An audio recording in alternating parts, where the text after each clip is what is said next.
We are back already, as promised, and we are covering the investigative committee of the Thomas Cook affair. For those who don't remember or haven't been around for a minute, Thomas Cook was the number two in charge of the Hawkset administration. He was basically the right hand and of Joe Hogsett, and he sexually harassed two women, at least two women that have come out and said about it. I think it was Mirror Indie that had written an article about the whole situation. Some very, very crazy stuff. But anyway, this committee is handling the investigation on the handling of that whole sexual harassment. So there was a meeting a few weeks ago, and then the second meeting was just the other night. So we're going to do both of them because it's pretty short overall. So let's just get into it. I'm going to be doing some adjusting with my members camera. of the public. My name is Krista Carlino, and I am serving as the chair of the Investigative Committee of the City County Council. And for those who don't know either, or don't follow me on Twitter at Witty Reviews, 4 out of the 5 counselors got money from Thomas Cook, including the chair of the committee, Krista Carlino, Jessica McCormick, who is running for state senate right now, Kristen Jones, and Andy Nielsen. They all got money from Thomas Cook, but yet nobody wants to talk about it. In fact, there have been multiple people, Democrat counselors, that got money from Thomas Cook. But no one's talking about it, except for Indy Spanglish. That was it. He was the only one that actually brought this up to light. And I can't wrap my head around why no one is talking about this. Well, actually, we do. Democrat-controlled media. Tuesday. No, it's not September now. It's October 1st. And we are in room 260 at the City County building. We will begin our first meeting with introductions from counselors. Starting to my left, Councilor Bain. Thank you, Madam Chair. Josh Bain, representing District 21 on the far southwest side. Thank you, Madam Chair. Brian Mowry, District 25. Thank you, Madam Chair. Renee Allen, District 15. Thank you, Madam Chair. Andy Nielsen, District 14, East Side. Thank you, Madam Chair. Kristen Jones, District 18. And his microphone. Thank you, Chairwoman Jessica McCormick, District 16, West Side. What was that all Thank about? you, counselors. And again, I'm Krista Carlino. I had to go take a sip of water away from the desk. So thank you all for being with us this evening. And I just want to recognize some of our colleagues who are joining us in the gallery as well. Thank you for your support this evening. We have 2 items on our agenda this evening. The first is the review of our current sexual harassment reporting process. I believe we have our Director of Human Resources here to present. I forgot to mention that too. This whole thing too is about updating the sexual harassment policy. Really is don't flirt with your colleagues, don't fuck your coworkers, don't shit where you eat. It's literally that simple. If you would please introduce yourselves, and you may take it away. Thank you for being here. Carlino should know about the sexual harassment. My name is Ellen Gabovich, and I'm an attorney with the Office of Corporation Counsel. I work closely with City County Human Resources, and we wanted to thank you for this opportunity to provide information about our policies and practices in terms of accepting and investigating and resolving complaints of harassment. And I'm here with Tawana Ellis, our HR director, and I also want to recognize our Corporation Counsel, Brandon Beeler, is with us this evening, and I wanted to, Tawana's got a PowerPoint presentation to let you know about our procedure. Thank you, Ellen. Good evening, everyone. Just want to say again, thank you for the invitation. Tawana Ellis, HR Director for the city and the county. So to start our investigative process, we begin when HR receives a complaint or concern from an employee, a witness, or an anonymous reporter. We provide multiple avenues to report these concerns as set out in our employee manual. Employees are told that they should report any incident to their supervisor or to any member of management whom they feel comfortable, including department and agency heads, elected officials, or human resources representative. Our new anonymous reporting tool, which is just a temporary one, we're still working on a contract for the official, allows for employees to forward concerns without attaching their names to the report. Our policy lets employees know that we will protect their privacy to the greatest extent possible. Next, the investigation is planned by Human Resources Employee Relation Consultants in conjunction with the HR Deputy Director of People and Culture, as well as the HR Director. This is what I want to know. If someone makes a report of sexual harassment and then they find out that it has no sexual harassment, is there any kind of consequence for the person that made that report? It's like crying rape and then nothing ever happened. And there was a clear example about this earlier this year. I think it was April. There was a woman who said that she got raped, and so the guy got arrested and charged for it. And then during their investigation, they found out that he didn't do anything. In fact, they never even had sex. I know, right? Because apparently there's enough cameras around the house or inside the house that he was able to prove his innocence. Now, what happens to that guy? What happens to that girl who tried rape and nothing happened? I'm just saying, if you're going to make a claim, such a crazy claim like that, and then ends up finding out that you're just making it up, there should be some kind of consequence. The Office of Corporation Counsel, or OCC, may be consulted. With all investigations, HR is a neutral party. We begin by gathering all relevant information and documentation, including information that supports or negates the complaint, by collecting various items such as text messages, emails, photos, etc. Next, we determine who we should interview based on who witnessed any of the behavior complained about and those who might have other pertinent information. We prepare interview questions, and we take thorough, detailed notes during each interview. We document everything from the date and time of the interviews, the interviewee's name, and their recollection of the events. Like and a on pretty occasion, we standard reach out to the investigation department or agency technique. for other documentation related to the complaint or concern. We make clear that under no circumstances will the city county permit retaliation against anyone reporting harassment or participating on an investigation. After the interview process and careful consideration of all documentation, the Human Resources Consultants, in consultation with the HR Deputy Director of People and Culture and the HR Director, makes a determination whether the alleged conduct violates the standard of conduct, including our principles of employment set forth in the employee manual and any applicable laws. I'm very interested on how this whole thing is going to happen, because that city government is filled with so many liberal women that any kind of critique they're going to take as a microaggression, and then they'll turn into a sexual harassment case, and then it'll just get so overblown, and everybody will be thinking, it's like, what is wrong with this Hogsett administration? Why are there so many sexual predators? I will give you some advice right now, men. Don't even say hi to those women, to any woman that is in city government, because they will just throw you under the bus. All right, they really have no souls. This kind of goes with every director of every department as well, because they're all appointed by Hogsett. But don't try to interact with any of those people. They do not like you. Just get your money and get out of there. If the HR team determines that the violation has occurred, they prepare an inter-office memo outlining the investigation and recommending a course of action based on the policy and past practice. The memo is presented to the HR Director, HR Deputy Director of People and Culture, Office of Corporation Counsel for a final discussion, review, and clarification of its content.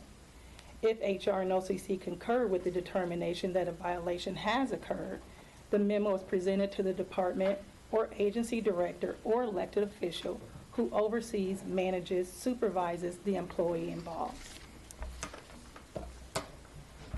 Next, HR and OCC present the finding and recommendations with the agency director or elected official who will make the final decision regarding the appropriate course of action.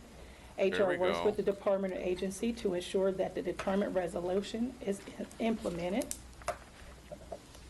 The Human Resources Employee Relation Consultant next follows up with the employee who filed the complaint and the alleged harasser to report the general findings, whether any corrective action has or will be taken. We also follow up with the employee who filed the complaint to ensure no further harassment has occurred and to reiterate that retaliation is strictly prohibited and should be reported immediately. HR also advises the employee of the supportive services that are available, such as our Employee Assistance Program, behavioral counseling, through our wellness provider, and other resources for additional support. Now, I'd like to take this time to thank you again for allowing us to explain our internal investigative procedure, and HR looks forward to working with this committee, other counselors, the mayor's administration, and any outside entity to help strengthen our policies and procedures to maintain a safe and workplace for all current and future employees.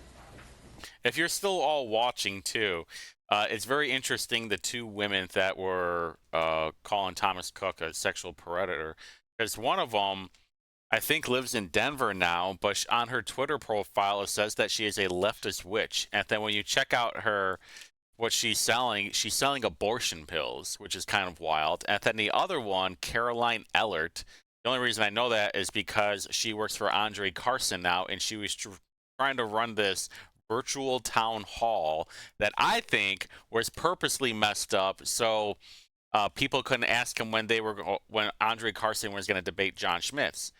Because none of these Democrat elected officials want to debate. They do not want to debate at all, because all their claims or all the things that they want to push out there have no legs on it. If they're going to say something, it could be easily debunked with a lot of data. And I know John is a good enough debater where Andre Carson would just get smoked. I mean, there definitely are some elected Republicans that would get smoked too. Like, if Jim Banks were to actually debate, Andrew Horning would smoke him, which is why I'd rather see Andrew Horning go after Valerie McRae instead, because she is a radical leftist. Thank you, Director Ellis and Ms. Borderline Gavovich, for being here communist. this evening. Any comments or questions from counselors? Counselor Bain?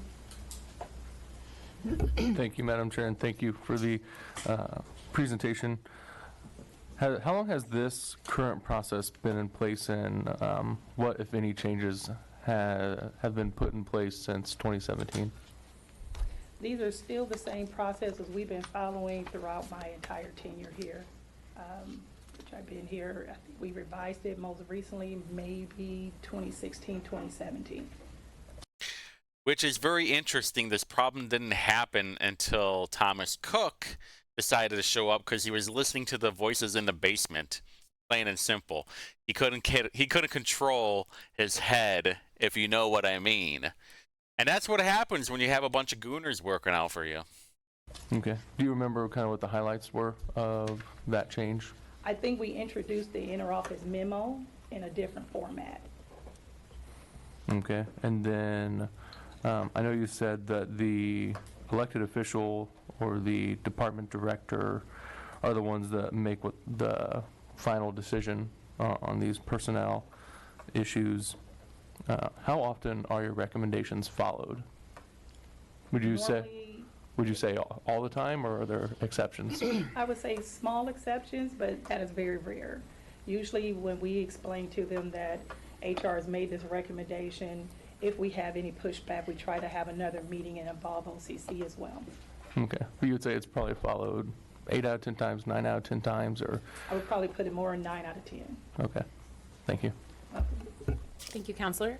Leader Mowery? Thank you, Madam Chair.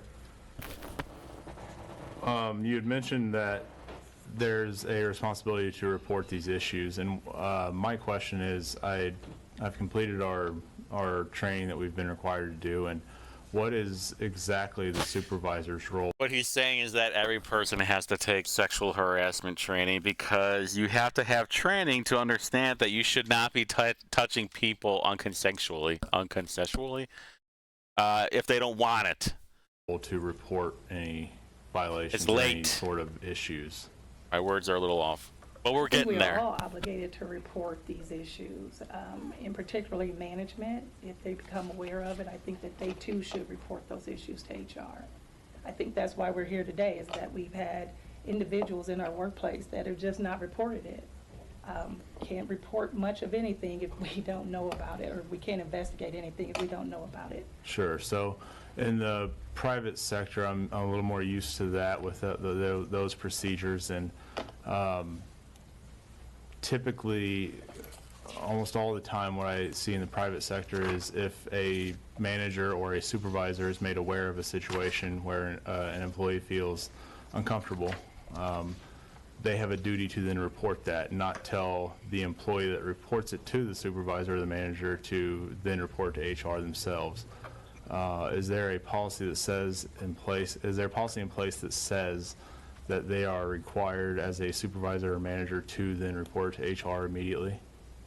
Yes, I believe in the sexual harassment policy, or the harassment policy that's listed there. I don't know if you all have those copies available, but it is listed in there. And I believe it's also listed in our non-fraternization policy that you should definitely be reporting any incidences like this, harassment, sexual harassment, hostile work environment, to HR.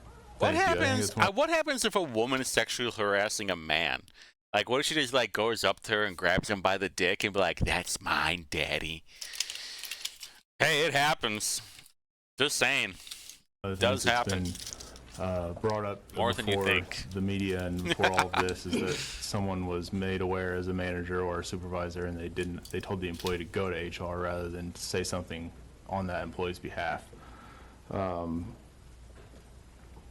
My other question for you is, I think that the lines get a little blurred between campaign and your full-time position. So, how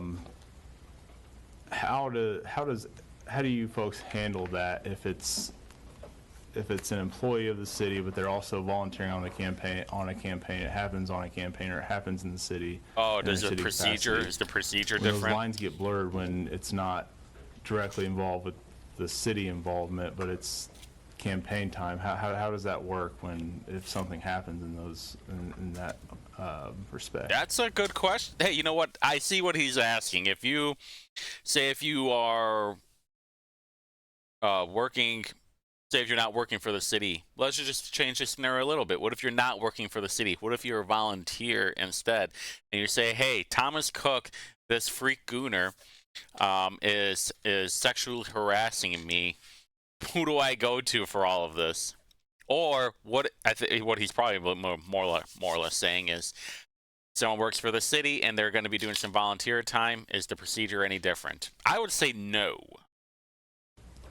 Well, I mean, again, we have to know about the issue in the first place. And I don't think I don't want to get into hypotheticals because I don't even know who's all on a Yeah, campaign, number absolutely. one. But to me, I mean, I don't know what we would do. Don't like if we did hear hypotheticals. about Hey, how would you feel if you didn't eat breakfast today? All of you out there. it from someone in the community, we would investigate it. We've investigated other complaints that have come into our department. So I would think we would treat it no differently than anything else. And I just had kind of one more question here, and then I'll Absolutely, pass it Leader on. Mallory. But For sure. I had clicked the link to, if you want to anonymously report sexual harassment in the workplace here. I clicked that link to see where it takes me and what the process is. And the second question is, what's your name and email? How Make does up a that fake person- email. How do we assure that person reporting something that they're going to remain anonymous if they're putting their name and email on that form to even report this in the first place? How do we assure them that they're going to remain anonymous? Well, we try to keep everyone anonymous as long as we can or how we can. But right now, this is just a temporary measure to put in place until we can get the full contract of an external vendor to come in to make it a Which I little bit think more they anonymous. did. They'll have a complete hotline, they'll be assigning case numbers to these actual complaints, so therefore we can keep it anonymous. And that's the reason why we've been really pushing really hard to get that contract. So right now, what we have in place is just a temporary measure. Yep, there That it does is. require you to Okay, 8 log in. days ago. It does require for you to put your password in order to access the form at the present time. I appreciate that, and I would just encourage us to move to a place where we are actually allowing folks to report these things fully anonymously and not have to put their name and their email and then jeopardize any retaliation that could come in the subsequent time. Just put in Benjamin Dover. Thank you. Thank you, Leader Mowry. Counselor Nielsen. Thank you, Madam Chairwoman. So to kind of maybe put even a finer point on Leader Mowry's question, so complaints that you all receive, do they have to occur in the workplace?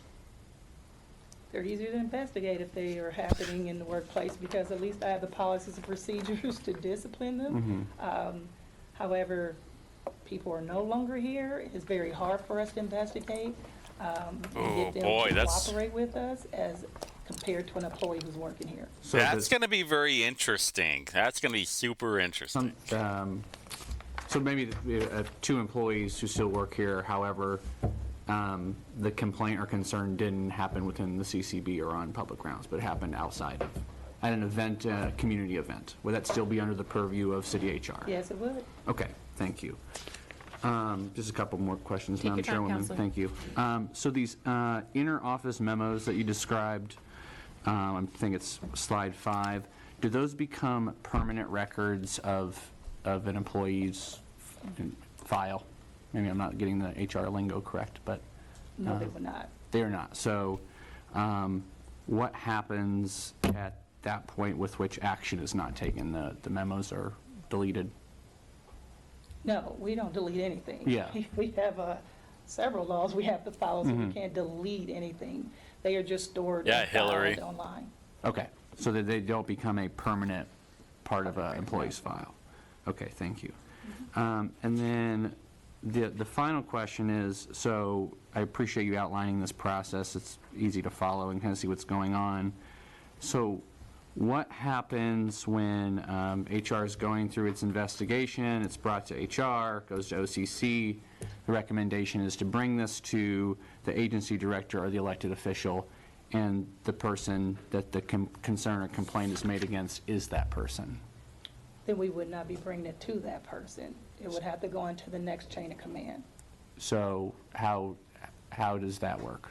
Who's the next chain of So if next it's- person? If it's agency director, it would go to, Probably up to the chief of staff or the chief corporation counsel. okay, so if it is that person, so what if it's an independent countywide elected official? Elected officials, I go straight to chief or to the chief corporation counsel. Okay, and then at that point, what does the chief corporation counsel do with that information? Whatever he wants. Well, he's here. You might want to ask him. Yeah. Mr. Beeler, would you mind? Thank you. I'm new to this, so I've not had that opportunity or that experience. As far as, there is a difference of line between elected officials. From a broad standpoint, elected officials, the accountability are the voters. As far as, because under statute and ordinance, they're not considered employees. So at that, I can't really speak into hypotheticals. It had to be who it was, what it did. But at that point, my chain of command is directly to the mayor, so that'd be my chain. That's probably the best I can answer on that. Okay. Yeah. Thank you. Yeah. Yep. Thank you. Thank you, Madam Chairwoman. How much you want to bet that Andy Nielsen is hiding something? I'm just saying. He's probably thinking to himself, oh man, I might get caught. Who do I have to be really nice to so I don't get in too much trouble? Because he seems to be asking a lot of questions when the firm that they will eventually hire, well, they did hire, handles most of that stuff. Thank you, Counselor Nielsen. Other comments from counselors? Yes, Chairwoman McCormick. Iona? Thank you, Madam Chair. He's looking rough. I have a couple things, but I'm going to add on to what Counselor Nielsen asked. So elected employees or elected members of the city, what about appointed positions? So what's the difference between a hired employee, an appointed employee, like somebody who's appointed a position by the council, right? And then the elected. So where does an appointed person fall? And action items, right, when it comes to the procedure?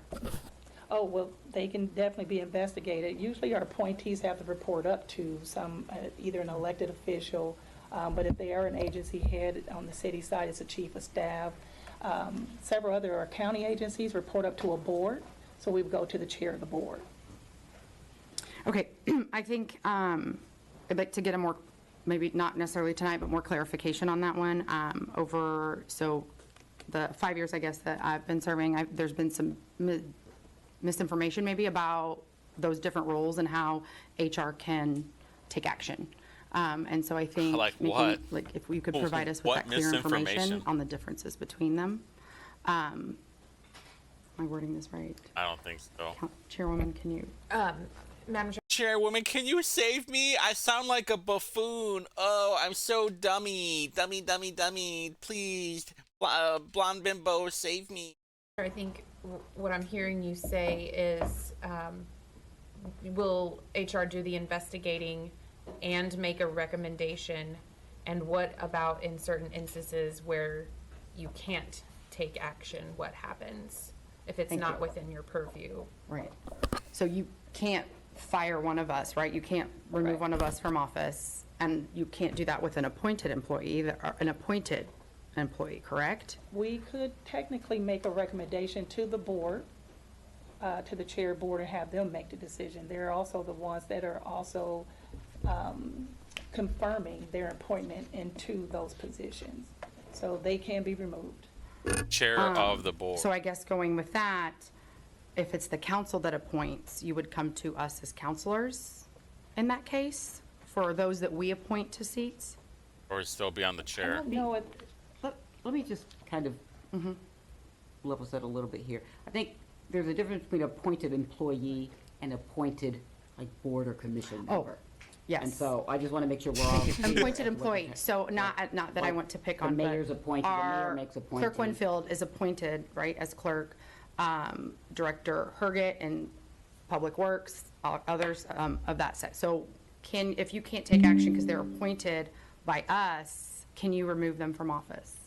So if Or they're from still- their employment If they're position? employees, Yes. HR can still act the way they've talked about, right? Okay. But it is up to the hiring authority whether they can be terminated or not. It's whoever has the power to hire them has the power to fire them. So they can make a recommendation to the person who hired them. And even with appointees to, even some boards, some of them are for cause and some of them aren't. They serve at the will of the appointing authority. So there's a difference between an employee, if they are an employee, whether they're appointed or just hired, Right. they would still go through the employee, through HR. Now, if it's and that's for if they are the person that we're doing, the investigation about. Now, if they're appointed to a board or commission and they have affected one of our employees, right? So it's that person that has affected, it is the city's job to guard the employees. Right. Right. So if somebody outside of that circle of the employment with the city, whether it's an appointee or a vendor, it is still the city's responsibility to look into that and to look into, but if it's a vendor, we can't fire a vendor. I mean, we can't fire or hire, we can recommend ending their contract or whatever, but we can't affect that person. So we can't affect their employment, but we can tell their. Seems pretty cut and dry. Or if it's an appointee to a board, you can go to whoever's appointed them, and if it's for cause or not for cause, or at the will of the appointing authority. So it's a little different depending on what you're talking about with respect to appointed Employee. Okay. Yeah, it's still the point, though. You're either, the process is different if you're an appointed employee, like how you would be for a director of a department, or an appointed person for a board, like a stormwater board. Shit. I hate it. I absolutely cannot stand it when you have these elected officials just asking these vague questions. Just say, hey, straight to the point, straight to the point, straight to the point. Stop yapping. Just get to the point. Instead of these like vague, I don't know questions. Okay, thank you. Another question on Counselor Nielsen, those the interoffice memos, are those available in Public Records Act's requests? Are those, so they're not part of the HR file, the employee's HR file, but they're not eligible they're not part of the employee's personnel file, and But they're and saved. would not be, we would not be required to disclose those. Oh, well, there you go. They're deliberative internal discussions. Okay, one more. if I may. Perfect. When action is implemented, right, so we've gone to the overseeing, whoever oversees the employee, and we have this action, who ensures that the action is being kept, right? Like that maybe, trying not to have the hypotheticals, right? So, God, she is so terrible at this whole thing. we can't sit next to each other, right? That was the action that you said. We can't sit next to each other. Who ensures that we're not sitting next to each other? Who ensures that that action is kept? HR as well as the supervisor, manager, director, whomever they're reporting to. There we go. And if a new director, manager comes in, will they have access to the information and be updated? So they now know that Chairwoman Jones and I sure- aren't allowed to sit next to each other? I'm sure there will be communication. some things that slip through the cracks if you're a supervisor. That information to them, yes. Okay. Thank you. Thank you. Counselor Bain, round two? Thank you, Madam Chair. Didn't want to hog the mic there to start with, but Yeah, Democrats, quit hogging the mic. brief comment along the lines of what Councilor Nielsen was mentioning, and this is maybe just for those of us on the committee. When it comes to complaints made against the leader of a branch of government or a countywide elected official, and I know the process, then you would go to OCC. I think it would also be appropriate for Yeah, you maybe know the me. leaders of the other branches of government to be notified on that. Just being that, we do have 3 separate branches of government for a reason, and for there to be accountability within those elected officials. So I think that's just something for us to maybe think about over the next few months. And then going back to the investigative procedure, I see the second bullet point on the first slide. It says, meet to gather information regarding the complaint or concern. Do you always, if a complaint is made that is not anonymous, do you always meet with that person that has made the complaint?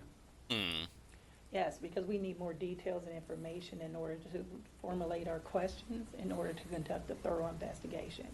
So it would be extremely rare for you to not meet, or it almost would never happen for you to not meet with someone that's made a complaint. That's correct. Very good. Thank you. Thank you, Counselor Bain. Leader Mowry? Thank you, Madam Chair.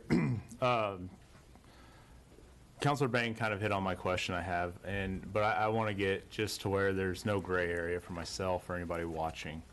If someone comes to you folks for an issue with the mayor, how does that handled by you folks, and what happens moving forward if it's the mayor, if it's his chief of staff? What happens from there? Because I just want to make sure we're understanding, if it's that top person in the city, the mayor, where we go from there. I've never had to investigate any mayors in my tenure here, and I think that's another hypothetical. I mean, we would follow our normal procedures, but I would probably defer over to OCC. I mean, I think that's why we have formed the committee, correct? That's why we are looking to hire somebody else, is to give us that advice, is that we are kind of stuck there with, you can recommend something happen to an appointed official or an elected official, I mean, but they are subject to being elected, and there is a process to get rid of an elected official. They're still subject to, if a complaint is filed in a timely manner, to the EEOC complaint process or the Civil Rights Commission's process or any other legal process according to that. But that's kind of, that question right there is kind of the question we're going to probably need to ask of our outside counsel. Thank you. How do we handle that? Does that Thank make you. sense? And then another question I had thought of that I've seen in the media that I've seen kind of poised is the question of whether there is potential conflict of interest even within this committee, as far as receiving contributions from the people we're investigating or receiving contributions from the mayor himself. is there a potential conflict of interest in that we should be aware of, that should be disclosed prior to us in really diving into this investigation? Let's go, Brian Mowry. Let's go. I think that's a question for the firm that we'll be contracting with, and I think that's sort of, you know, Yeah, we the could, impetus for this if there's committee as specific well. concerns, we could address that, but in general, I mean, I think, we'd have to have a conversation. I don't want to speculate on TV. I appreciate that. I want to make sure that the public understand there's no conflicts or of interest or anything like that going on as we conduct this investigation. But is there? But is there?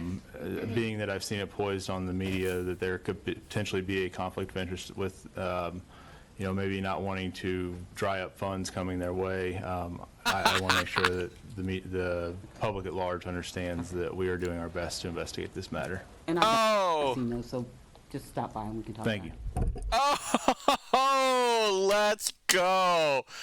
Yo, Indy Spanglish. Thanks for the shout out with the investigation. Now it's getting brought up in committee.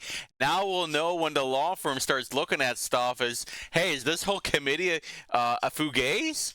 Hey, do we have a conflict of interest here? This is pretty awesome. Thank you. Yes, Counselor Allen. Thank you, Madam Chair.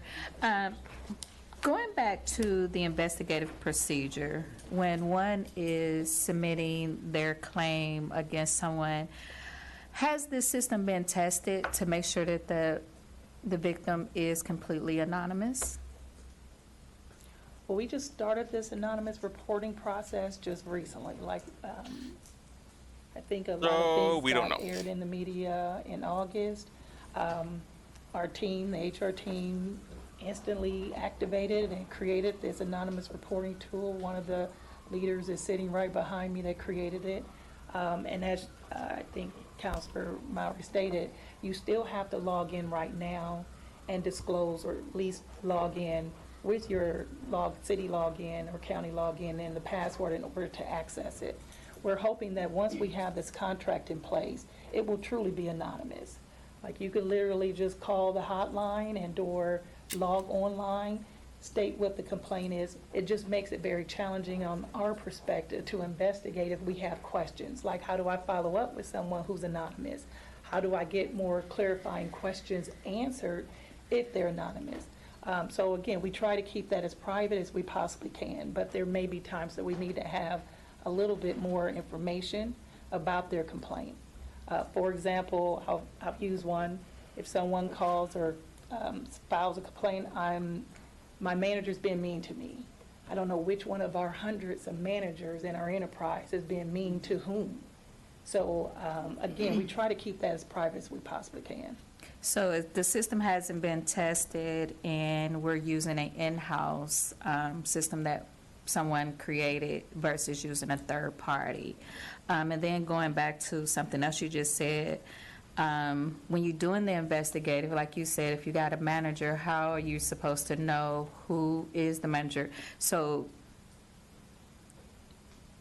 I would ask, how we're supposed to take every complaint seriously.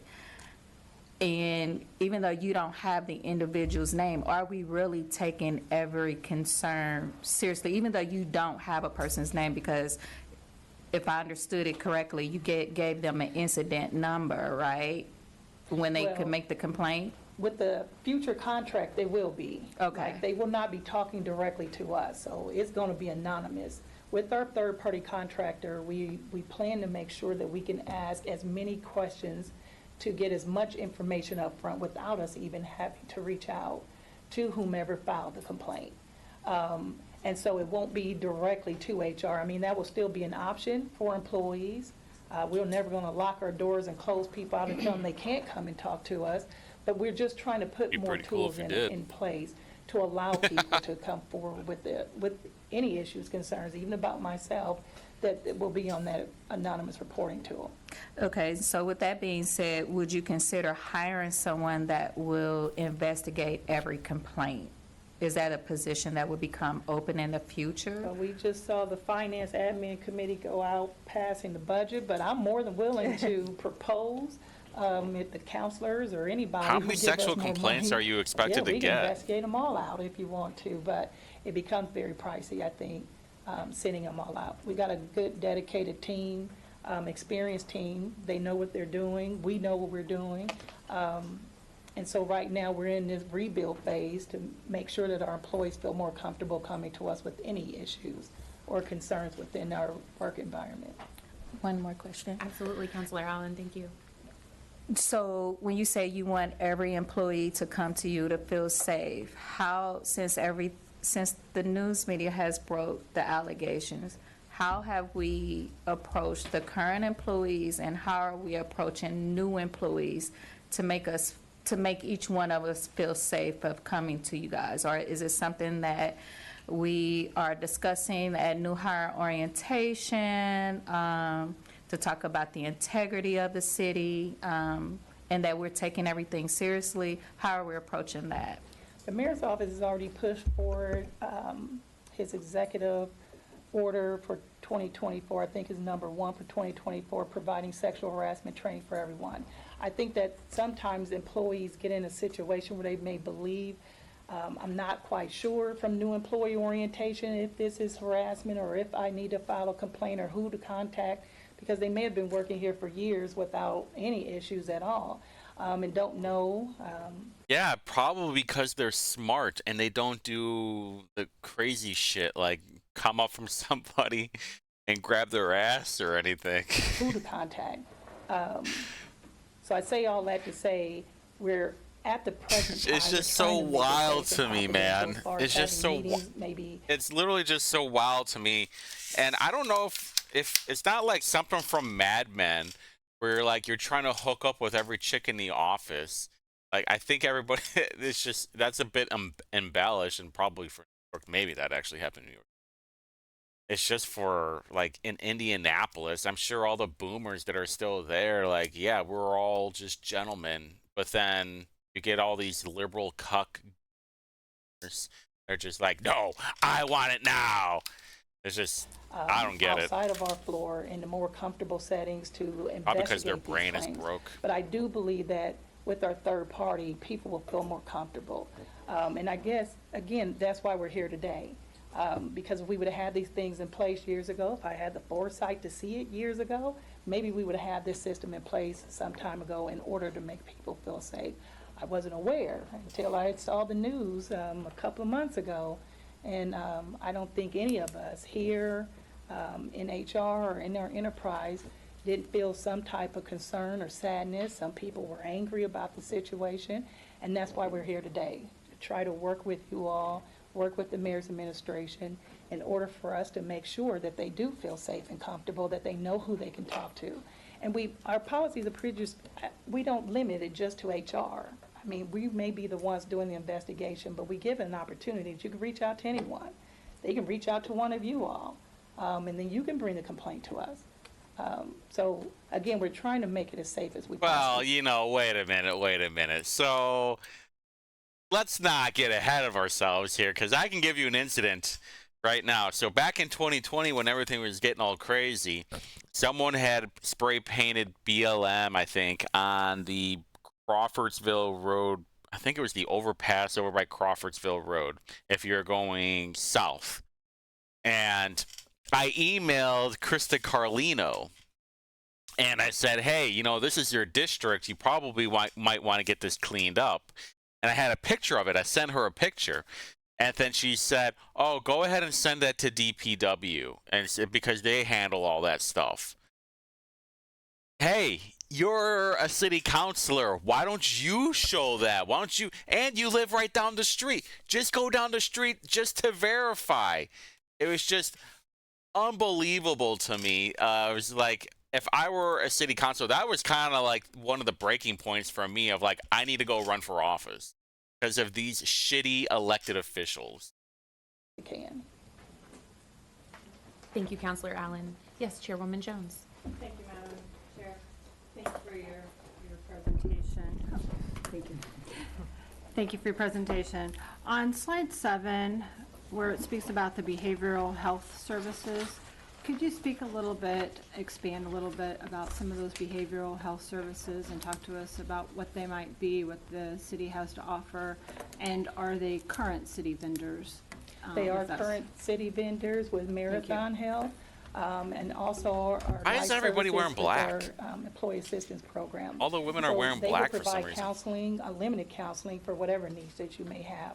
We have any and every employee available to go. There's been some situations where we had employees that were on their way out but still experiencing some things, and so we've even allowed them to continue getting the services they need until they secured other employment. And so they provide any and all medical and/or mental health services. Thank you, Madam Chair. Yes, Leader Mowry. Thank you, Madam Chair.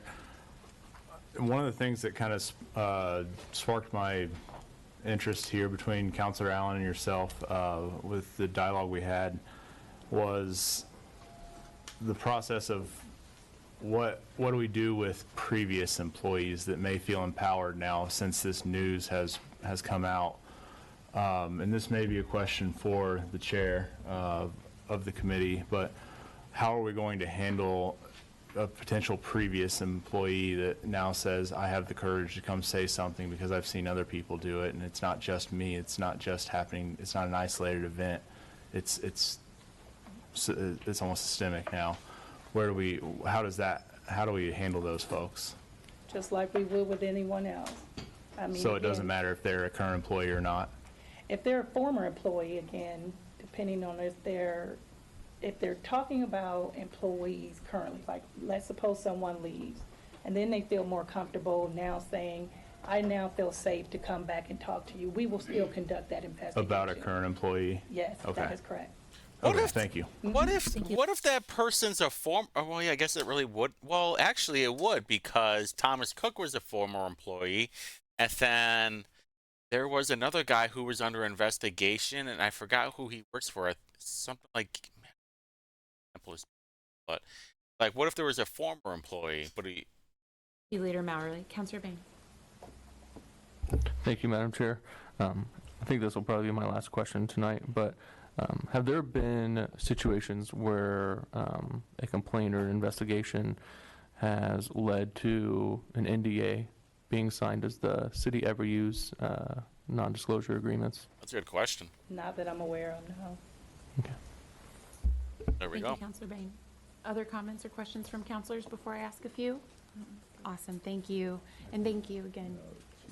Chief Counsel, yes, Mr. Beeler? I'm going to address the committee really quickly. I just want to point to Leader Mowry's and Councilor Allen's questions about the temporary anonymous reporting. First, as far as I understand it, you do not have to give your name in that box when you did, like I did a mock one too. It's not like an asterisk one where it won't submit your complaint without one, so you can do it without your name. It's just that when you, and I just kind of learned this from them, you just have to be able to log into the, I'm not a computer person, but you have to have the credentials to log in.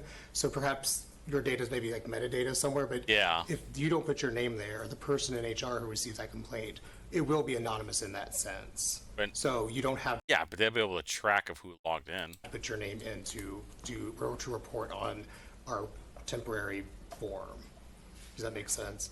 Because there's a box for it, and there's like in the opening page, I think it explains that. Like, I don't know if any of those boxes won't let you proceed without doing it, so I think you can leave that blank, and we tell you you can. So you can anonymously report. It is currently active for those who can log in to the city-county network. Leader Mowry? I would just question too, don't you have to put an email in though to be able to, you don't have to put an email in at all? Not, when I did the test. When you say log in, I think you have to put your email in and your credentials in to log in to continue. But that's not recorded, thank you. That's not recorded. Okay, I think that's easily traceable, so I want to make sure that it is actually anonymous. Absolutely. I just want to make sure that was clear. Yeah. Yes, Counselor. I don't know. I don't trust that at all. Don't trust it. If there's some kind of computer footprint where you have to log in, there's gonna be tracked. I don't know. Listen, I'm sure the NSA can figure it out. So since they don't have to put an email address and a name, is there a way, I know they're given an incident number, is there a way that they can follow up with who's ever handling the investigation to see what's going on, to see what process it is? And I will, and I know I just asked the question, but I do have a statement as well. I would feel more comfortable if it was a third party handling these anonymous calls, because everything is still being housed. And so if we want to make sure that we keeping everyone safe and we want to build that trustworthy within the HR and the city employees and management and leadership, I would feel more comfortable if it was a third party handling these anonymous calls. So I apologize, but is there an incident number where, we have the incident number, but is there a way that they can call in or to be able to find out what process is my case being handled? Where is it at this point? I assure you, we are working really fast to get that contract secured. And then, yes, it will be. Right now, we're just putting in a temporary measure to try to capture as many people as we can right now, using the system that we set up with the tools that we have to use. But I guarantee you that as soon as that contract is before me or whomever else is in the chain of command to sign it, we will sign it and get it put in place immediately. Yes, Counselor Allen. So since you all have put this place in, and since the allegations have broken, have we had any more employees use this system? Has it been effective? Has it been used? Yeah, I think recently there was a public records request and inquired about how many we were working on at that time. Memory serves, there were 6 or 7. And since that time, a few weeks ago, I think we're down to 4. But I can stand corrected. 4. Ooh, good there. So we're currently at 4.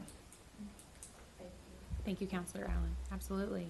And thank you for all those responses.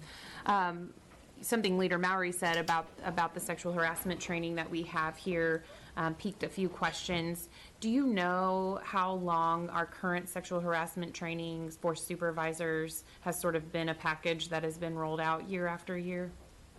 I think we put that in place or the council office put it in place in 2019. I mean, the actual, lesson, the video, all of that. When was that lesson plan created? Sorry, I was a teacher back in the day. When was that lesson plan? You were not a teacher. You were a librarian, and you're like a media specialist. Shut up. Created. When was that package sort of put out and then pushed out? And has it changed year to year at all? I think we changed it. With the exception of the part with the anonymous.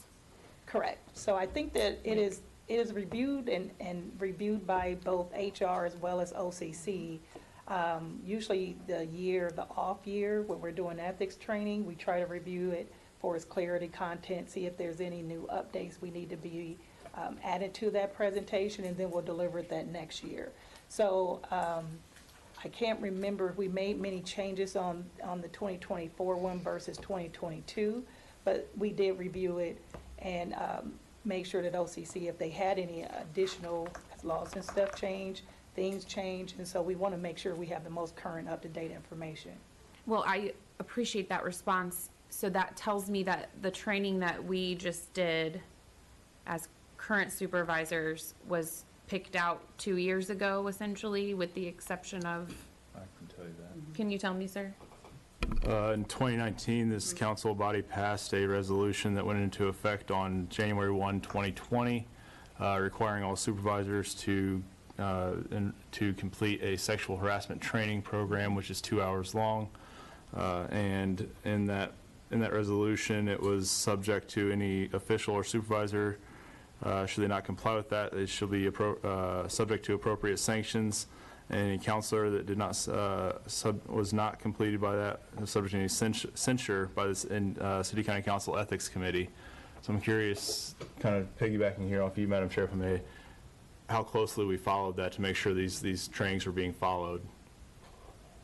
I'm not sure I understand. Are you asking how often we update the presentation slides? or Well, I you think it's asking there, the we have two content? questions on the floor, so I'm gonna hold your question, Okay. Leader Mowry, because I do think it's a valid one, because I think what Leader Mowry is asking is about, what's the role of HR and accountability for human resources policies to ensure that there's compliance with the code and that, again, individuals are not just individually properly noticed, but that their supervisors, are noticed as well. But my question is actually about the content.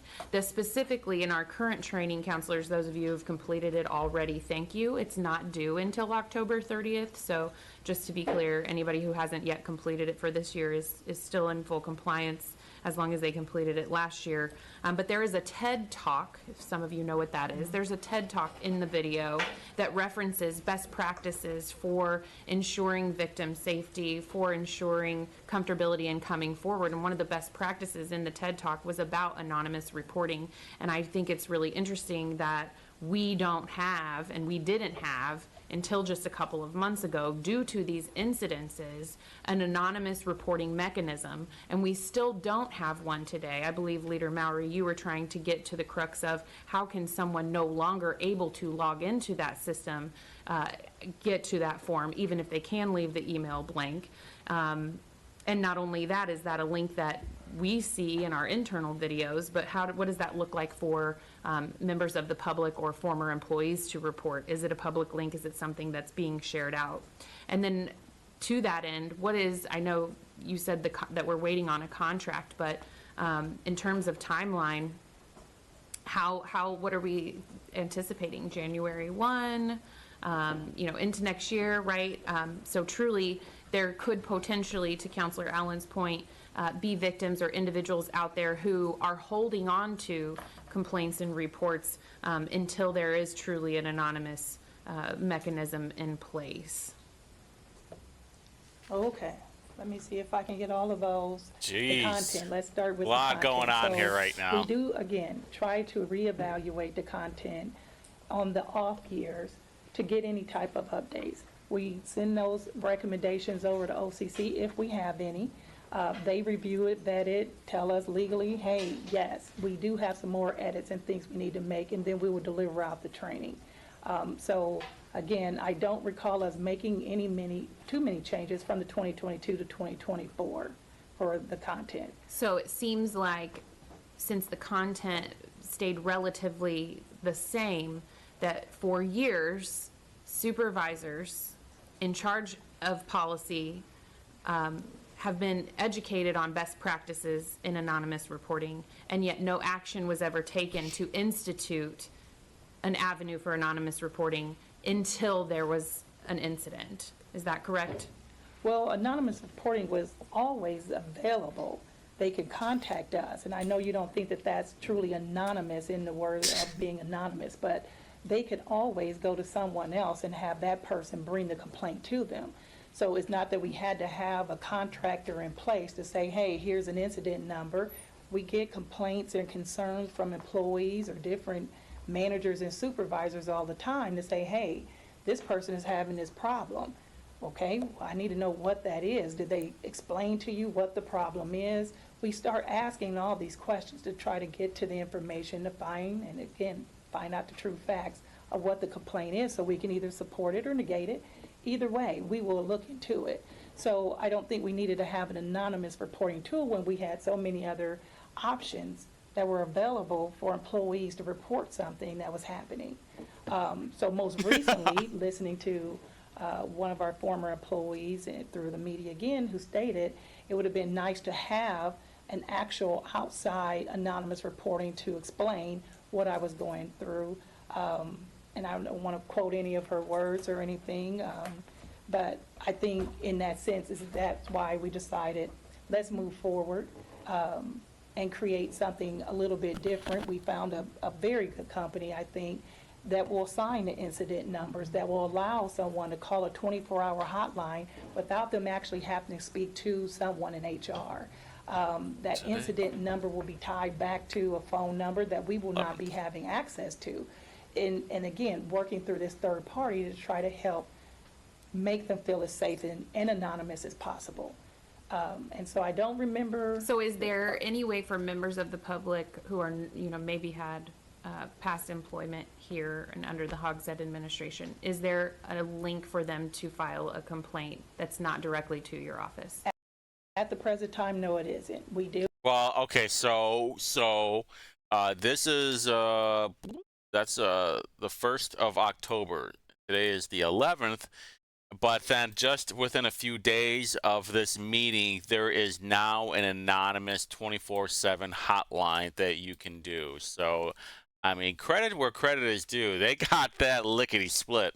It work and propose to our ISA team if they can go ahead and make it easily accessible, because we had some other internal employees that said they couldn't get to our intranet in order to find the form.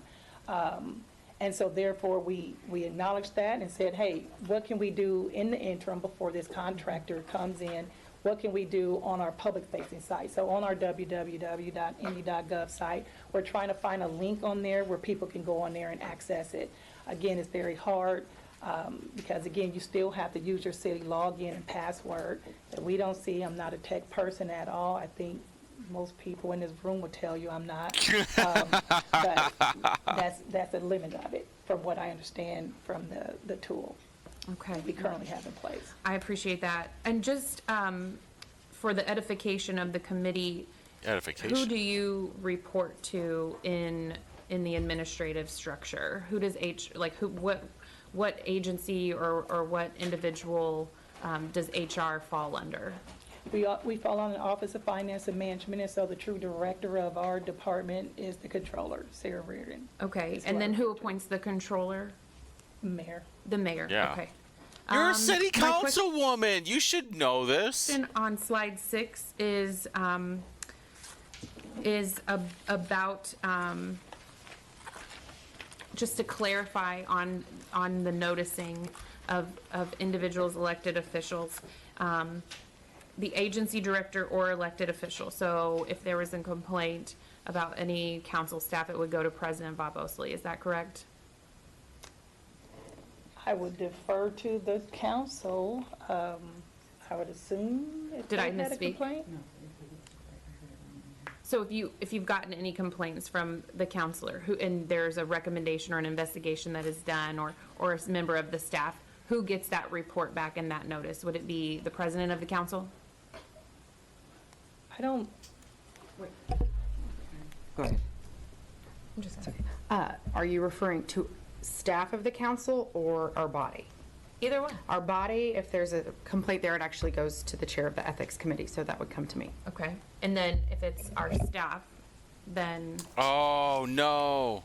actually, the legislative group, I don't The think staff I. still, I mean, I'm not sure I understand your question. Are you talking about if it's a, If it's, oh no, since she gave money or since she got money from Thomas Cook, and there might be a chance where it goes to the chair of the ethics committee, and Jessica McCormick is the chair of the ethics committee. Oh no. counselor, CA of the staff well, if it's a counselor versus a city employee, right, or a council I'm talking about versus- council staff being city employees. Okay, council staff would still then go up through the chain of command of the council staff, Okay. just the way anybody else would be, and HR assist us in anything we need, so, right, so if we need So HR any assistance, recommendations that would HR go up the provides? chain of command through Greg and to the president, Okay. or an employee. But Thank you, Chief. your question was, if it was a counselor, and the issue then is it a counselor and an outside entity? Is it a counselor and I a see city the employee? differentiation. It's gonna be depending on what that situation is, Okay. right? That's good. That's good to know, to the distinguishing factors, which I think harkens back to, your initial comments, Madam Chair, talking about the difference between, outright hires, appointed positions, and elected positions. My final question is about slide 7. What are the procedures to help ensure retaliation isn't occurring? Is there a process for follow-up? Is there an additional form? Or is it the same process, sort of restarting the process if there are concerns of retaliation? We would do the exact same thing to look into it. And I think the one thing about our office and what we do is certain leaders they need to be on a need-to-know basis. We are really truly trying to protect the privacy to make sure that the employee can go back into their workspaces without much interference, without many people knowing about what they complained. They don't want their coworkers to treat them any differently than what they did when they filed the complaint. And so again, the privacy, the confidentiality is key and critical for us to try to secure as much as possible. Okay. I know, the fear of retaliation, the fear of anonymity being lost are Yeah, definitely some major concerns, and I think we heard some of those here tonight. Are there any additional comments from counselors? Forgive me, Leader Mallory. Yes. Thank you, Madam Chair. And I'm kind of looping back to what I was discussing earlier about the requirements to attend these trainings. And I'm not looking to hash out old things here at this point, but I'm looking more towards the future of holding people accountable to make sure they're getting these trainings done, because the resolution that was passed back in 2019 that went into effect January 1, 2020, did specify that each supervisor shall, let's see here, in addition to the requirements of subsection B, each such official, counselor, and supervisor shall attend the 2-hour training program referenced in subsection B at least every 2 years during the individual's tenure. The Office of Corporation Counsel shall maintain the documentation to demonstrate each official's, counselors, and supervisors' compliance with subsections B and C. And then it goes on to say that there may be reprimands for people that are not following those guidelines. How are we keeping track of that, and are we able to hold people accountable currently? Because in my tenure, and I think on this committee, I'm probably the most tenured person on this council, which is kind of scary, but that's okay.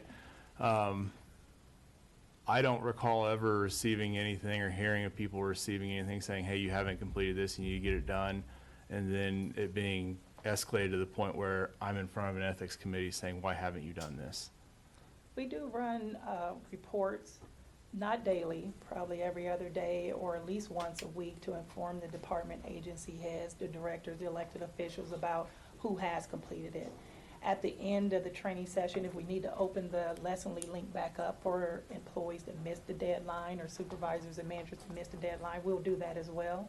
And then afterwards, we send that report of saying, hey, your agency's completed, every manager or supervisor has completed the training. We then also give that report over to OCC. Thank you. And I'll say, I'm no saint here. I may have missed one. And I won't hide that at all. I may have missed one. But I want to know that at the end of the day that there are people holding me accountable saying, you haven't completed this, you need to get it done. And I don't, if it's an email and then it's not reply, and they're not getting a reply, they're not getting a response, that it's a phone call, it's a text message, they're hounding them saying you need to get this, you need to get this done, not just letting it go by. Yeah, no, because I don't recall ever having any of that in the past. Oh, no. We sent, well, I don't know how you escaped that one, but we'll save that for a different meeting. But again, we do send those reminders out the closer we're getting to the date, so there are steady reminders hitting their email accounts all the time, as well as we're following up with the agency leaders and explaining to them, hey, here's what's going on. As I said, if someone did miss it, we will send that report over to OCC and get them involved to help us. Again, we may open up the window again and say, look, you got 3 business days. You need to get this training done. You're already outside of compliance. And so therefore we can move forward. I appreciate that. And I think it demonstrates the importance of getting this done and making sure that it's done in a timely manner, and that making sure that we're holding not only the supervisors and agency directors accountable, but also us accountable. So anything we can do to make sure that we're pushing that message and making sure that us or the directors or whomever is being held accountable, and making sure they understand this needs to get done. This is not suggested. This is required. Is of the utmost importance right now. So thank you. Thank you, Leader Mowry. It definitely does put a great deal of responsibility on our supervisors and managers, and I do agree that we need to make sure we're holding everyone accountable to that training. Yes, Chairwoman McCormick. I wanted to piggyback on, so where I work, if I fail to do a training, because I live by my calendar and deadlines, I wish I didn't sometimes, but Listen, lady, Listen, you have blocked me and others on Facebook. Don't pretend like you are the high point of morality or deadlines, or think that you're doing your job, or a problem.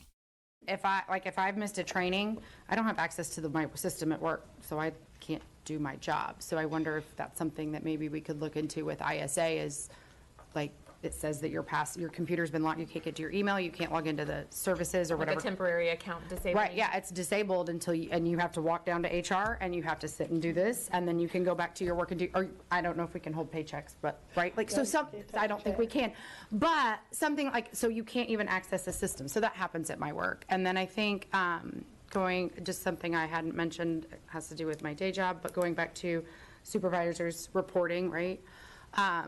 In higher education, we have Title IX, and so I have a mandatory reporter. If a student comes to me and says that something happened, an event happened, and they aren't ready to come forward, it doesn't matter if they say, I don't want anybody to know and I only want you to know, I have to go.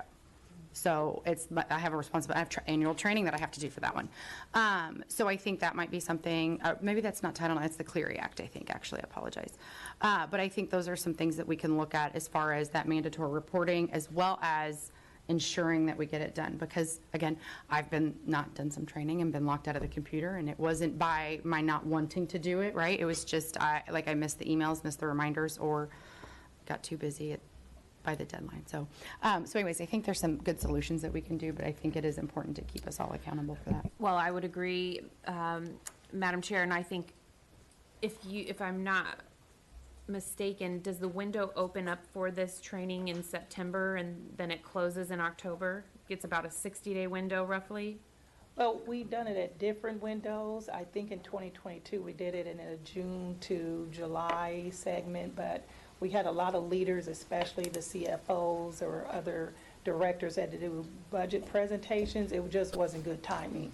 So this year, we pushed it back a little bit further.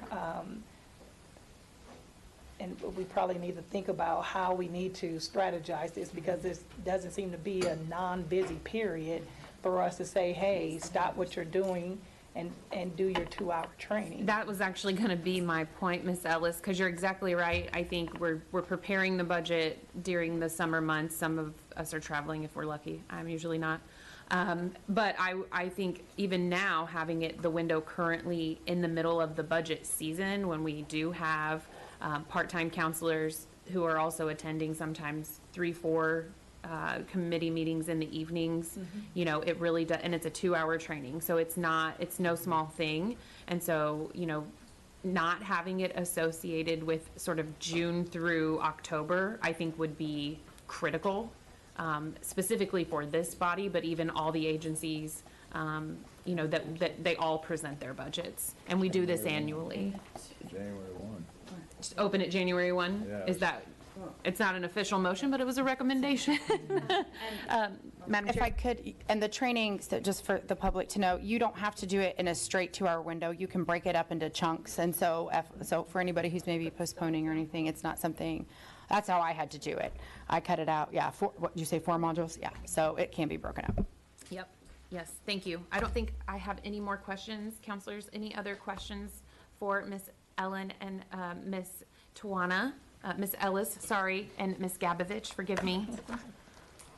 Well, thank you for your presentation. Thank you for being here tonight to kick this meeting off and level set with this committee. We appreciate your service to the city. Thank you. Thank you for having us. Next on the agenda is an introduction of law firms. Just to review sort of why this committee was established, per the General Resolution Number 41, the council moved to create an investigative committee that contracts with an independent law and/or human resources firm or firms to thoroughly investigate allegations against members of the Hogsett administration and recommend policy changes and further action to address gaps in human resources, policy, and code, and to recommend further immediate action regarding sexual harassment training and workplace relationships. Before we get into some of the packets at your desk, there are a couple of letters on your desk, one from myself to Mayor Hogsett, and then a response. Feel free to take those home and take a look at them, but I wanted to sort of underscore what I believe is a typo in my letter. I made reference to investigating What letter did she former write? staff, past employees, and want to just make sure the record is correct that as outlined in General Resolution 41, it is to investigate allegations against members of the Hogsett administration, period. General Resolution 41. Yeah, once it's, after it's a proposal, we make it a, general resolution. It becomes law. So that is the law. That is the purview as we steer the ship forward. And I believe, Council Pierce, we should have 3 packets in front of us. You should. Do you want me to go through? what we Please, got thank there? you so much. So I went through and just kind of dug up 10 firms. The chair asked for 10 recommendations of employment law specialists. I went through a couple of different, searches to find ones that specialize in employment law, who have been rated as high in employment law. There's a couple of different groups that do that. So I looked at a couple of different lists. I picked out 10 of them and really just kind of cut, my first line of cut was, do they have a footprint in Indianapolis? I only looked at the ones that do not have a footprint in Indianapolis. And I only looked at ones who had multiple locations, including a Chicago location. So if we have to have someone come in, it's less costly to get somebody from Chicago to get here. That was pretty much it. I gave her, it was really just cut and paste information from websites that had, little blurbs about the different law firms, about the 10 that I selected. She cut that down to 5. I contacted those 5 last week. And out of those 5, 3 I heard from immediately, and 1 contacted me back, like on Wednesday, Thursday. I actually talked to some of them and asked them to provide something in a day or two.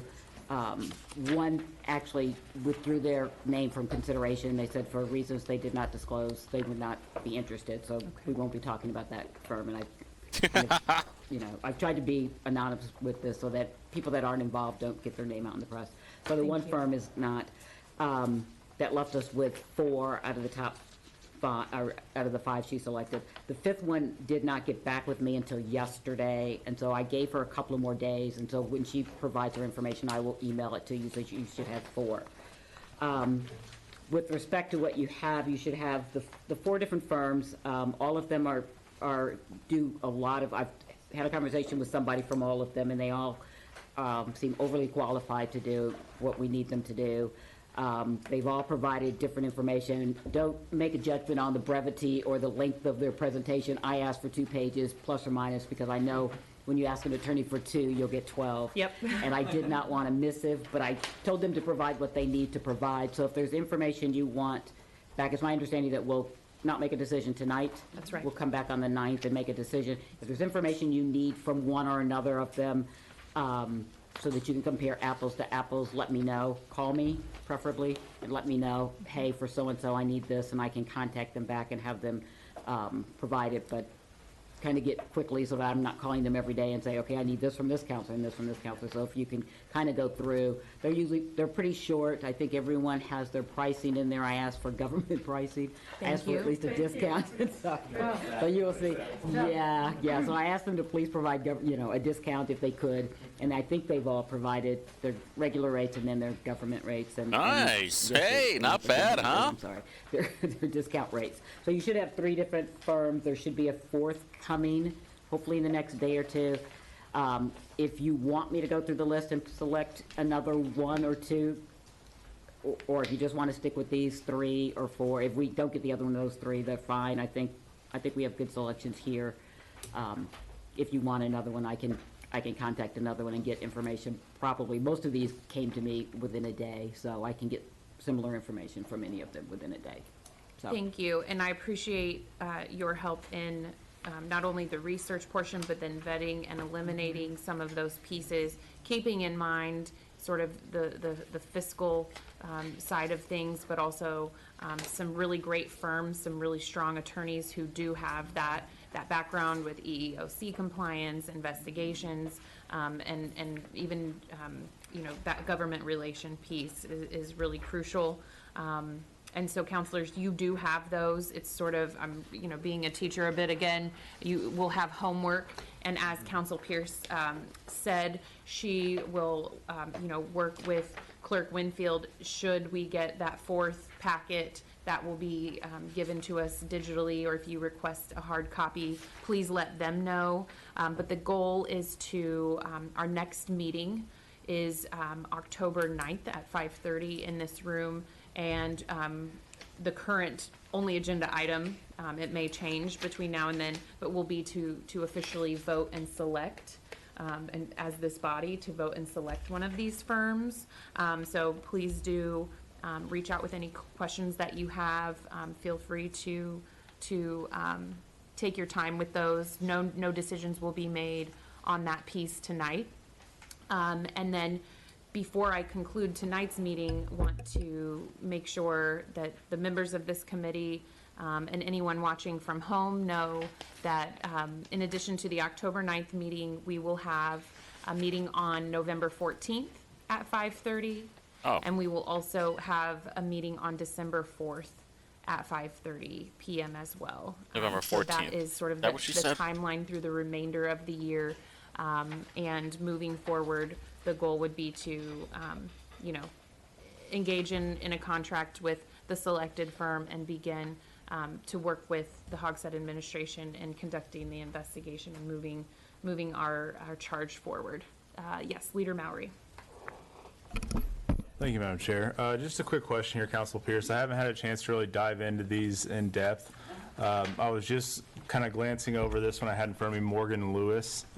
I noticed in each one of their bios and kind of high-level introductions of themselves, sectors they had listed, none of the people in this particular one had public sector. Do any of these have public sector experience? Yeah, I think if you look through, you'll have to kind of read through in detail. Yeah. They have all done some form of work representing municipalities. Okay, I was just curious, since none of the people in this particular one had anything related to public sector. I think it's just a matter of what they put in there. If you kind of look at the short version of that one, there's two different things for Morgan and Lewis. Okay. And take a look at that. They Thank talk you. about some of their things, so yeah.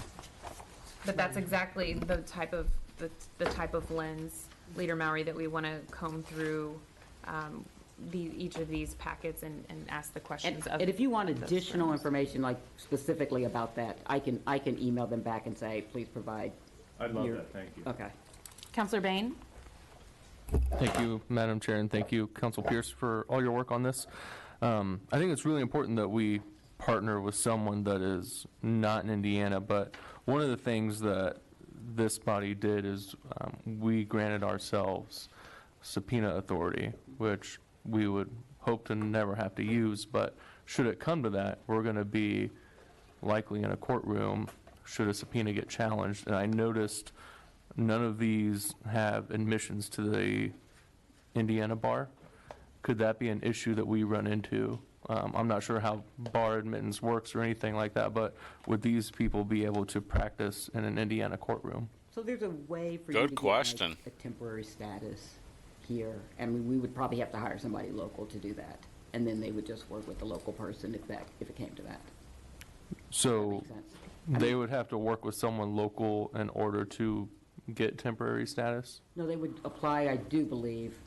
I'll look at Brandon, who's texting, for never mind Brandon. Don't know what he's doing over there.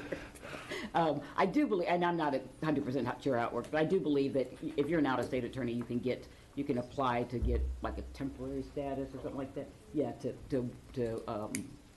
to practice here. I don't know. At least temporarily or something. So they wouldn't have to work with a local law firm to do that, then they would still be separate?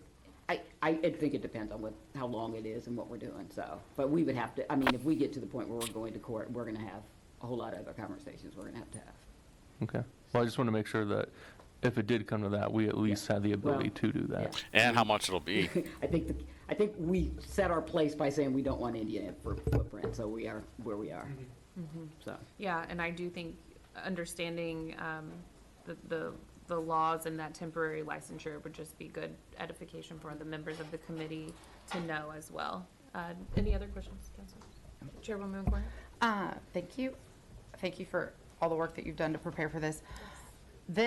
So just to confirm, so we're going to vote on the group, but the scope of the contract that is still up in the air, right? Yeah. So this isn't exactly what the scope of the contract would entail, or is there editing to that, I guess, is what I'm asking, We don't right? have So- a contract so drafted at this time. We're going to pick the group and then That's do the correct. contract? That's correct. Okay, so the contract is They've been after the given- vote. They've been given the proposal, so they know language. what the actual final proposal, they were actually given, when I emailed them, I gave them the proposal, I gave them the link to all 25 bios of the counselors, I gave them a sample of our legal contract, and I gave them both proposals that were introduced, so they understand where, what half the body came from and the rest of them came from and what the final was. There we So go. I gave them what the final and then what was introduced for 288, so that they understand the parameters of what we could be dealing with, and so they all know what we're gonna be working off of the proposal, right, so. That's right.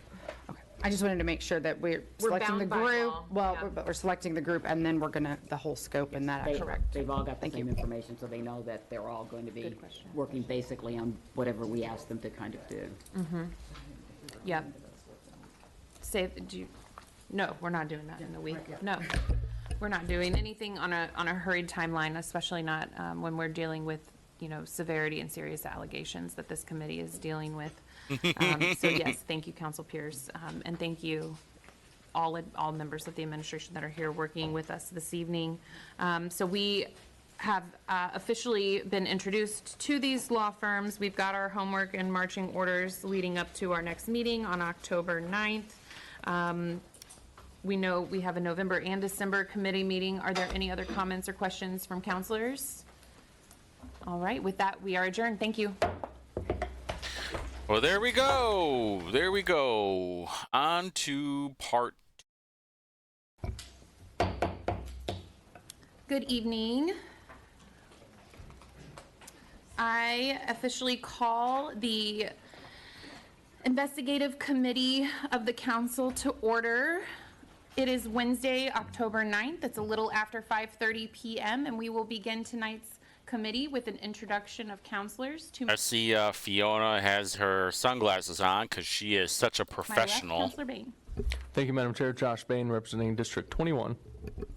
Thank you, Madam Chair. Brian Mallory, District 25. Thank you, Madam Chair. Andy Nielsen, District 14. Thank you, Madam Chair. Kristen Jones, District 18. Thank you, Chairwoman. Jessica McCormick, District 16. Thank you, counselors, and I am Krista Carlino, representing District 11 on the far west side. Tonight, we have one item on our agenda. I hope you all did your homework. Tonight, we are to deliberate on and discuss the short list of law firms and hopefully coalesce around one of those. And I will open up the floor for discussion on any notes you would like to share. If you have, a couple of firms that you'd like to highlight and put forth to the group, it's appropriate to do so. If you have any questions or thoughts you'd like to share, those are also appropriate at this time as well. And just to remind members of the committee and members of the public and those watching at home that this committee is tasked and has lawful authority to select and contract with the law firm that we decide to choose.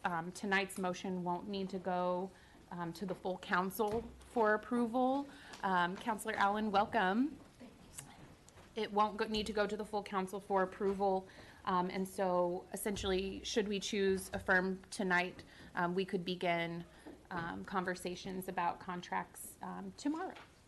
So with that, I will open up the floor officially. Actually, let me allow Councilor Allen to introduce herself. Thank you for joining us. Thank you. Sorry I'm late. Renee Allen, District 15. Thank you, Councilor. All right. Yes, Councilor Bain. Thank you, Madam Chair, and thank you, Council Pierce, for putting all this together. I spent the past few days looking this over and everything. I think there are two law firms that, at least to me, stand out above all the others. And my first choice would be Fisher Phillips. I think they, just through the research I've done, looks like they have a strong organization. They have done this before, and as far as I could tell, there's been no issues with the investigations that they've done. And then I think the runner-up for me, and I'm going to have difficulty pronouncing their name, but I believe it's like Safarth.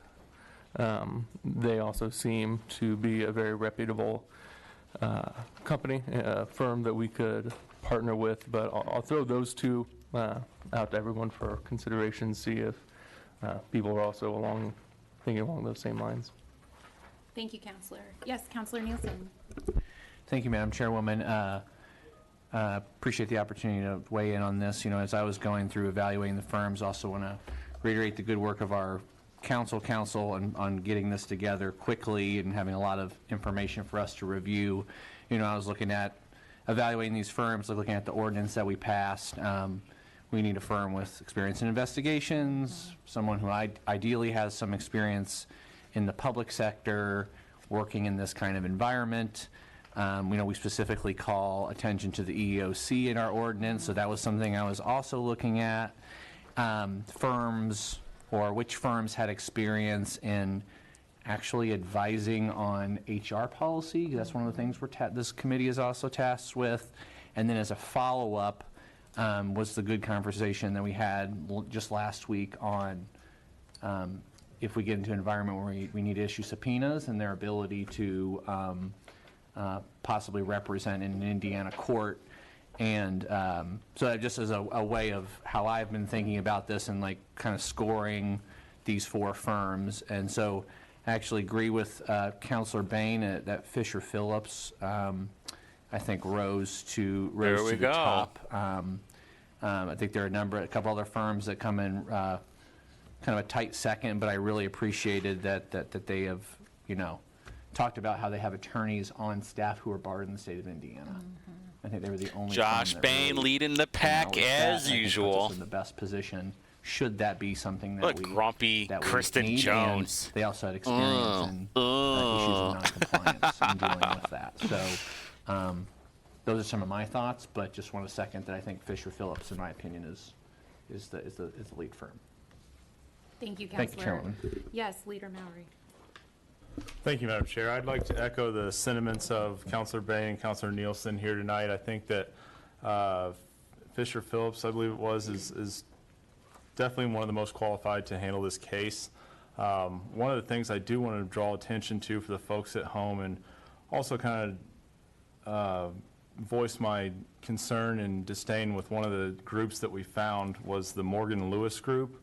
Upon simple investigation into Morgan Lewis, it was found that they have had an issue with McDonald's where they had a similar issue with their CEO and did not thoroughly investigate their incidents at McDonald's, causing McDonald's to have to go then sue the previous CEO for his severance package that he received. Given the gross negligence that occurred with their investigation of McDonald's, I would hope that we would strike them altogether and not consider them at all. Thank you. Thank you, Leader Mallory. I appreciate that lens as well, and the additional homework. You get extra credit, sir. Very good. God, Any other she is the comments worst. from counselors?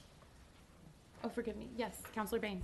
Yeah, I'll just say for me it played really no weight in my decision, but just throwing it out there that we are also striving to be good stewards of taxpayer dollars, and Fisher Phillips seems is by far the most affordable, and some of these other firms even mentioned that they would have to go out and hire outside counsel on top of what they're doing. So That's just crazy. throwing that out there as well, that it seems that the most qualified firm is also the most affordable.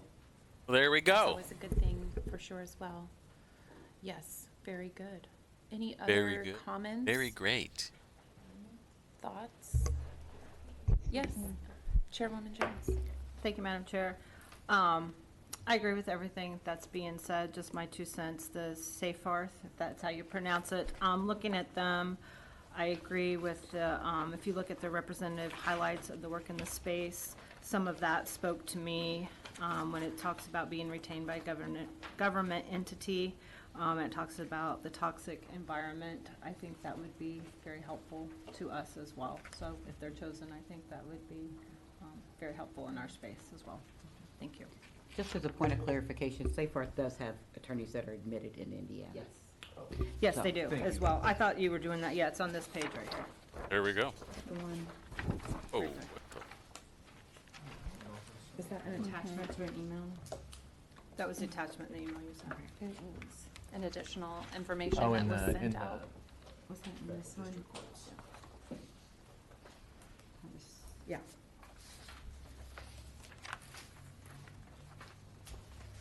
raise your hand or? Yes, Madam Chair. That's who you were talking about. Thank you. So in reviewing, so Fisher Phillips, yes, I had actually the exact same thoughts. Those 3 bullets for Safe Hearth really stuck out to me.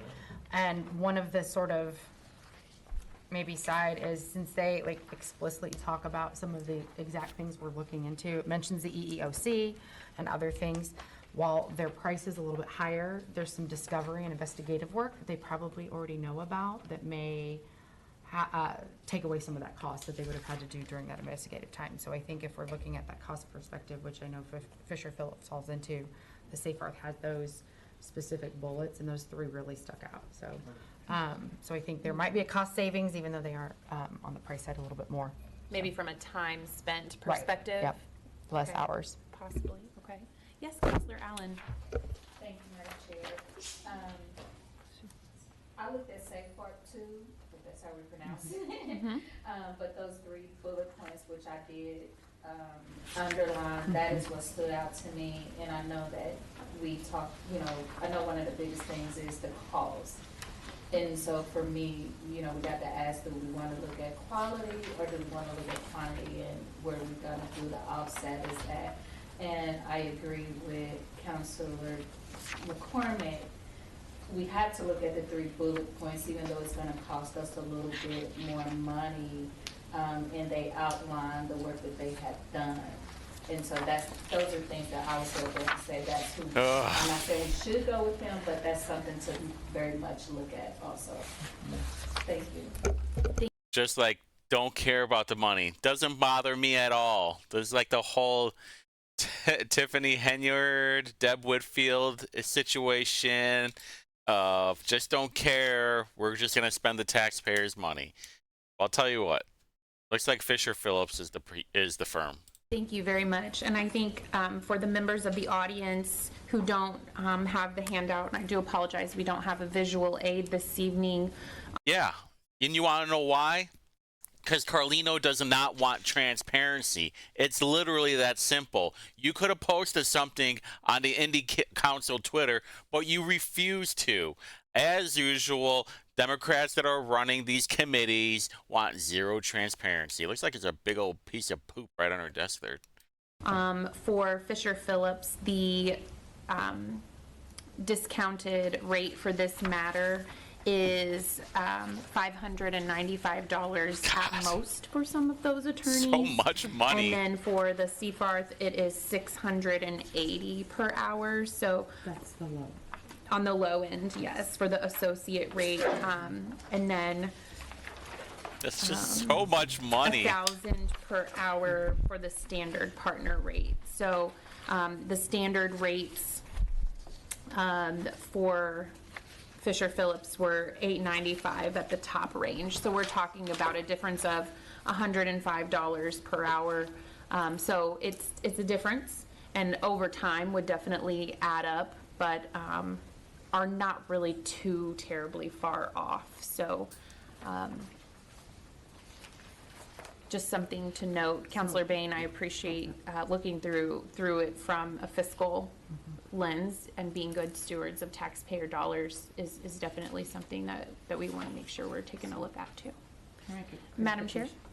Clarification, I think, Did I so misspeak? the partner rate, the discounted partner rate for Safe Hearth is $1,000 per hour. The discounted Jeez. rate for this matter for partner is $595, so it's a $405 per hour difference. Wow. Now, I do wonder, I see. if we could negotiate with Safe Hearth to see if that price, if they would bring their price down further. I don't. Or we could this is just go not to Fisher my wheelhouse Phillips. of expertise, but I'm never afraid to ask, because we can always be told no. It's kind of my thought.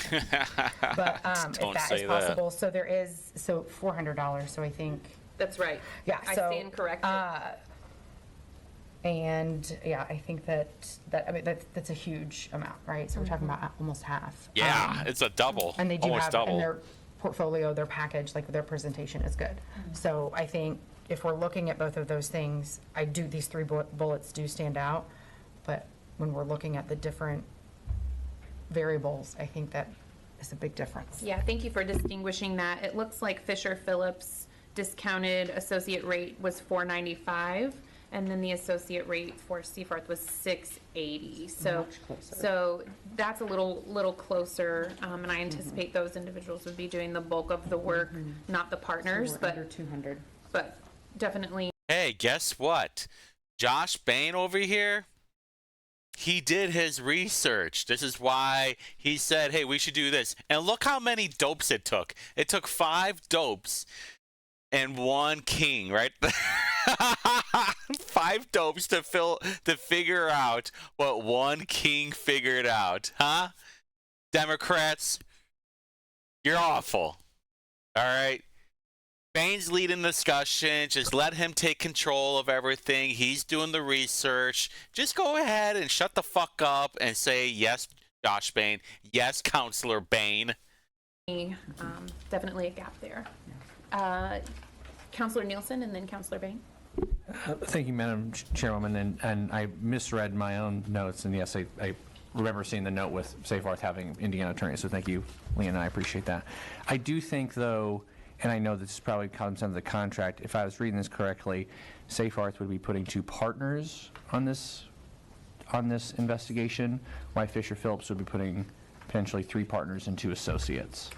So I think maybe the math of like where that, I know that this is really what we're talking about, a contract, but I know the prices of concern, obviously, but I did appreciate the, putting together a robust team, because we have a pretty, we have a real timeline that of course can be extended, but really saying, hey, here's a team that we're willing to put together right now to start doing this work. So I just wanted to point that out too, because I know that I was making some notes on who they were, each firm, who they were kind of putting on this team and kind of their own capacity. So I wanted to point that out as well. So thank you, Chairwoman. The structure Yeah. is good. Yes, Counselor Bain. Thank you, Madam Chair. Yeah, I was also going to highlight what Councilor Nielsen just did, but also, with the 3 bullet points from Safarth, I just want to make sure that we also seen in the Fisher Phillips proposal where they have a lot of experience working in both public and private atmospheres when it comes to workplace investigations for discrimination, harassment, threats, workplace violence, all that. But they also highlighted the fact that they have done both privileged and non-privileged work, in which case one of the things that we made sure to highlight was employee confidentiality and how important that is for us, and the fact that they at least took time to highlight that and that experience, and also just again pointing out that in their proposal they did mention they have worked with a lot of different municipalities and local governments. There we go. Thank you for highlighting that, because I do think that the members of this committee have that as a top priority as well for this investigation and for this process. And so I think that for me definitely played a huge factor into how I reviewed some of these firms. Did you actually review it though? To put that in the forefront, literally on page 1 Oh, she voted. of their proposal That's what to happened. us, really spoke to me as we try Y'all know to, who she voted do our for. best to maintain She's anonymity big and dumb protect shit. any folks that come forward. So thank you, Counselor Bain. Other comments? Gonna vote or what, I'll man? entertain any motions if you are super passionate. Madam Chair, I would move that the investigating committee would empower our legal counsel to begin contract negotiations with Fisher Phillips for purposes of this investigation. The motion has been properly moved and seconded. Is there any additional discussion? All right, voice vote. All those in favor of choosing Fisher Phillips, signify by saying aye. Aye. Aye. Those opposed, same sign. All right, the ayes have it. There we go. Thank you very much, committee members, counselors, for doing your due diligence. This will be a heavy reading committee, I can predict. So thank you for taking time out of your out of your already very busy schedules. I know several of you serve, on multiple committees, 4 or 5, maybe 6 now. I'm not sure what you have, leader.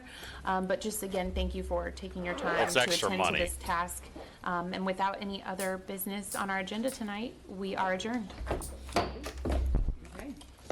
Hey, there we go, boys and girls. Not so bad after all. 17 minutes. I know that was a quick one. I wish they were all like this. But now we know who the law firm is going to be. I looked them up a little bit, Fisher Phillips. Not a whole lot that I can find. We'll see how they do this whole investigation, though. I'm not going to get too deep into the weeds of who they are and what they've done. We probably already know they've done shady shit with shady companies. That's just how all the big law firms are. My main concern was there any connection to Hogsett or anybody in Indianapolis? That's who we need to find out. That's what we need to find out. We need to find out who the people are that are bar certified for Indiana, or however you say it. But November and December, there will be an investigative committee, so you can bet your ass we're going to be doing that one. And same thing as before, these mailers are getting a little bit weird right now. That's not making a whole lot of sense, and nobody can really give me an answer of what's going on. And we will be doing the videos, kind of going back in time with some of the videos finalizing of the budget. If we get time, I will at least be listening to them and maybe just do highlight videos. I don't know, instead of having to listen to an hour and a half of garbage. But until next time.